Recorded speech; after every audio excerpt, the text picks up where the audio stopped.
బిడ్డల చిరకాల కోరిక అయినటువంటి విద్యా ఉద్యోగాలతో పాటు రాజకీయ పదవుల్లో కూడా 42% రిజర్వేషన్లు కావాలని ఏదైతే పోరాటం చేస్తున్నారో ఆ పోరాట సాధన కొరకు బీసీ బిడ్డల జేఏసీ 18వ తారీఖున తలపెట్టిన జస్టిస్ ఫర్ బంద్ కి బీఆర్ఎస్ పార్టీ పక్షాన పూర్తి సహకారం ఉంటుందని పెద్దపల్లి బీఆర్ఎస్ పార్టీ నియోజకవర్గ ఇన్ఛార్జి మాజీ శాసనసభ్యులు దాసరి మనోహర్ రెడ్డి పేర్కొన్నారు. ఈ సమావేశంలో బీఆర్ఎస్ పార్టీ పట్టణ అధ్యక్షులు ఉప్పురాజ్ కుమార్, సయ్యద్ మోబినుద్దీన్, పెంచాల శ్రీధర్, ముకీం, బొడ్డుపల్లి రమేష్, ముత్యం లక్ష్మణ్ గౌడ్, బీఆర్ఎస్ పార్టీ నాయకులు, కార్యకర్తలు తదితరులు పాల్గొన్నారు.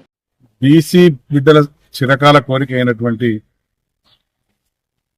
విద్యా ఉద్యోగాలతో పాటు రాజకీయ పదవుల్లో కూడా 42% రిజర్వేషన్ కావాలని వారు ఏదైతే పోరాటం చేస్తున్నారో ఆ పోరాటం సాధన కొరకు బీసీ బిడ్డల జేఏసీ జస్టిస్ ఫర్ బంద్ 18వ తారీఖున తలపెట్టినటువంటి బంద్కు మా బీఆర్ఎస్ పార్టీ తరఫున పూర్తి సహకారం ఉంటుంది. మా బీఆర్ఎస్ పార్టీ శ్రేణులన్నీ కూడా దీనిలో పాల్గొని బంద్ విజయవంత కొరకు కృషి చేస్తారని చెప్పి తెలియజేయడం జరుగుతుంది.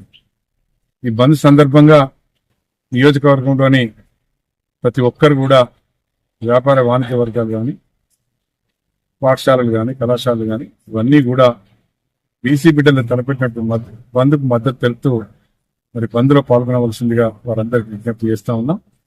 మా వైపు నుంచి బీఆర్ఎస్ పార్టీ వైపు నుంచి మరి మా వైపు నుంచి కూడా బీసీ బిడ్డల అభ్యున్నతి ధ్యేయంగా వారి తలపెట్టినట్టు బంద్కు పూర్తి మద్దతు ప్రకటిస్తూ ఈ కాంగ్రెస్ గవర్నమెంట్ గౌరవ ముఖ్యమంత్రి రేవంత్ రెడ్డి గారు బీసీ బిడ్డలను మభ్యపెడుతూ వారిని మోసం చేస్తూ ఈ 42% రిజర్వేషన్ రాజ్యాంగబద్ధంగా సాధించాల్సి పోయి కేవలం జీవోలు ఇచ్చి మభ్యపెడుతూ వారిని మరొక మాయలో ఉంచేటువంటి ఏర్పాటు చేస్తా ఉన్నారు.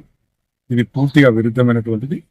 ఇటువంటి తప్పుడు ఆలోచనతో ఎంతో కాలం బీసీ బిడ్డలు మోసం చేయలేవు.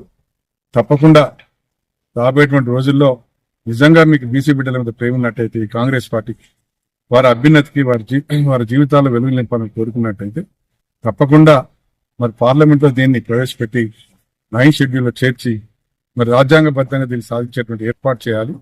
అప్పుడే ఈ బీసీ బిడ్డలకంతా న్యాయం జరిగే అవకాశం ఉంటుంది.